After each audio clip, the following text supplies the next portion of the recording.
Okay, I'm trying hard to get this closet done. It's not gonna get done this weekend. It's taking forever, y'all, and I don't have time during the week to do this stuff. I've started painting it, even though I don't have it trimmed out yet, and I don't have the shelves in yet, and I'm having to paint the walls too, because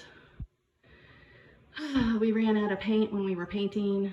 My painter did, and so we had to use some flatting here just to finish instead of going to getting another container. So I'm having to paint the part of the walls, most of the walls, because it's not the right paint. It's flat instead of satin.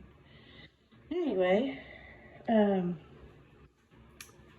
making a little progress, and I don't know what the heck I'm gonna do with that mess up there that Anthony left me. I have no idea. So I'll have to figure that out, I guess.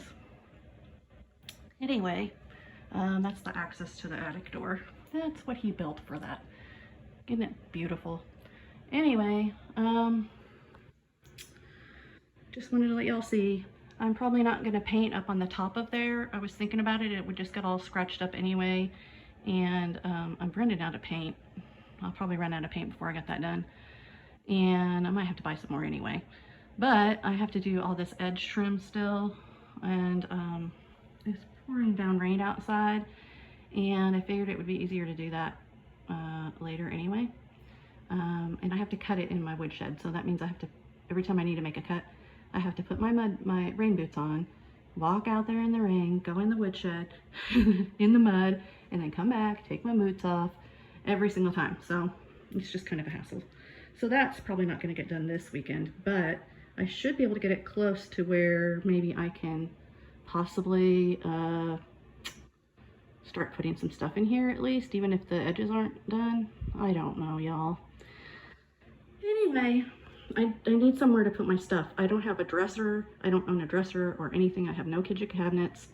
None of the closets are built out. I don't have anywhere to put anything. Everything's just sitting in boxes and tubs. And it's driving me crazy. I've been living like this for 2 years, y'all. Sort of. I sort of had cabinets and stuff before. But since April, I've been living like this at the very least. So, anyway, that's my progress right now. I know you can't see it the greatest because this isn't very big in here. But anyway, I'll talk to y'all later. Bye.